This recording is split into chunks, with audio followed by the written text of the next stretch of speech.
Assalamualaikum warahmatullahi wabarakatuh and hi. My name is Anismayana binti Ahmad K and my metric number is 194720. And my name is Haishama Mahir. My metric number is 192789. Today we are going to talk about parabens and breast cancer. Okay, so this is the pyramid that we are going to focus on. I will go from the top to the bottom. Firstly, we are going to talk about what is paraben is. And next, we are going to focus about the structure and the types of parabens. Next, we are going to tell you about how parabens act as preservative. And lastly, we are going to focus about our main point, which is parabens and breast cancer. So, the reason why we choose this topic is because there is no direct evidence that show that parabens can cause the breast cancer in the last 10 years. This is proven by the multiple studies that have been done before this. And also nowadays, organic, all natures, and paraben-free are one of those phrases you will see displayed on increasing number of sticker and healthy products in any parabens products. So, when do parabens have a bad reputation? A few studies appeared about parabens which led people to question whether parabens were really as safe as they seem.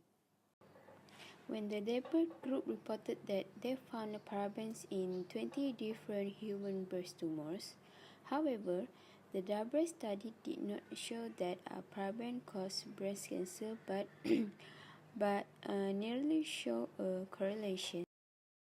So, in July 2010, the CIR updated its safety assessment of parabens. So, here is the list. We read 6 journals regarding this topic. We only managed to find only 6 journals. As you can see from here, the Debert study in 2004 started the research on parabens that is said to be found in breast tumors. So, here are our research objective and questions. Our research objective and questions are based on the pyramid that we have shown you earlier. Firstly, we want you to know what exactly a paraben is. Analyze the structure and identity of the types of parabens. To know how parabens are used as a preservative in cosmetic products. And finally, to analyze the connection between parabens and the breast cancer.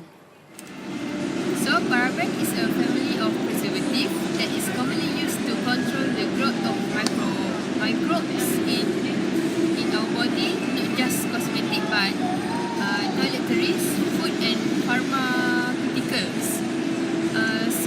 We can say that it is a group of synthetic chemicals that a person or we expose every day in our daily life. There are esters of para-hydrobenzoic acid, which is naturally occurring chemical found in many fruits and plants. Their chemical structure and actions are very similar with the R group charging. I'm sure that chemists understand what I'm trying to explain. So, this is the problem because some reports say that parabens is harmful, but others say different. So, where we can find the parabens? Parabens occur naturally in foods.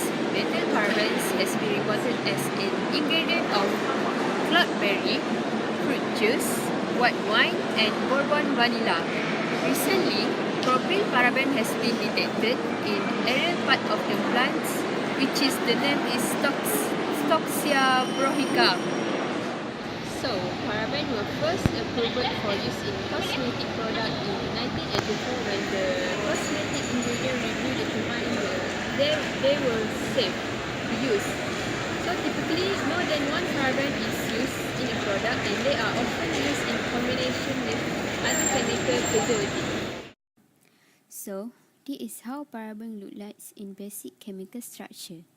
This is common structure of parabens. They are part of the alkyl esters family of para-hydrobenzoic acid. The R group refers and symbolizes an alkyl group such as methyl, ethyl, propyl, or butyl. This change in the R group can happen through chemical substitutions. The chemical substitution make the paraben ester have different solubility and antimicrobial activity. The greater the paraben's lipid solubility, the greater the penetration through the epidermis. Parabens can therefore penetrate the skin and turn on the growth of hormone receptor positive breast cancer, therefore acting like a weak estrogen as stated by breast cancer. So, here are more structures of parabens in details.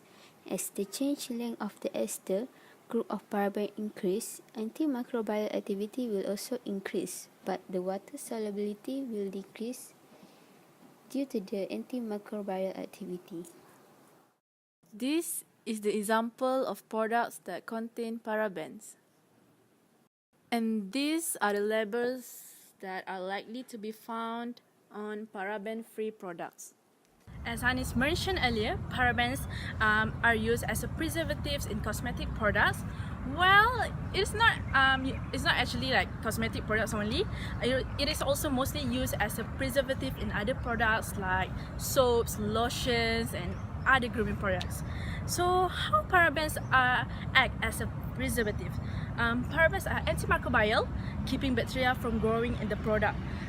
Why are they popular? First, they are inexpensive.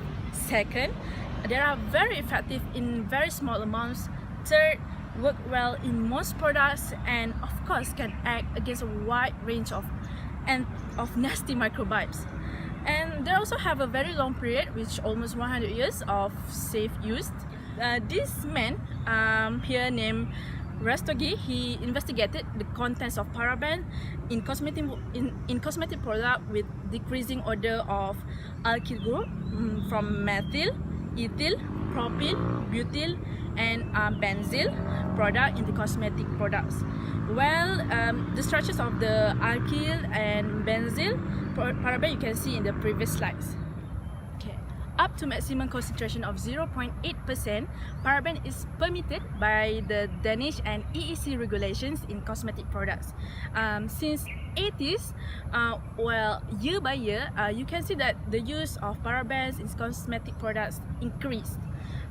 This is the example of product that contain parabens, and there are many more actually, and I'm sure that some of us are using these products, but no worries, we are still unsure whether parabens are really harmful or not. Saying that paraben is harmful because they say that paraben can cause breast cancer, and this is all started in 2014 when the W group reported that they found paraben in 20 different human breast tissues. 10 years later, which is 2014, also by the W group reported that multiple parabens used together cause the rapid growth of breast cancer cells in vitro. So because of the study in 2004, groups like Campaign for Safe Cosmetics, like the Environmental Working Group and the David Suzuki Founding, calling for bans on parabens in personal care products. So in response, Denmark banned the use of parabens in products for infants in 2011. So what's the actual problem in paraben? What's with all the controversies that surround this paraben? Studies have shown that paraben have very weak estrogen-like properties, which could cause cancer through a process called endocrine disruption. From that, it seems that parabens possess some estrogenicity and can bind to estrogen receptors. So what is actually estrogen? So estrogen is a female hormone known to cause breast cancers to grow and divide, like mitosis. This hormone is actually in our body. It can be produced in our body.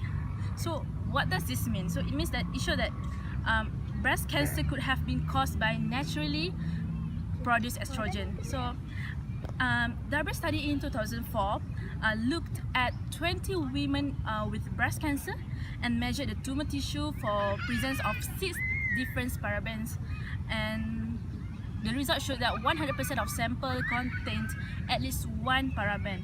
So there could have been other contributes factors that were not accounted for also. And yet, parabens still being blamed.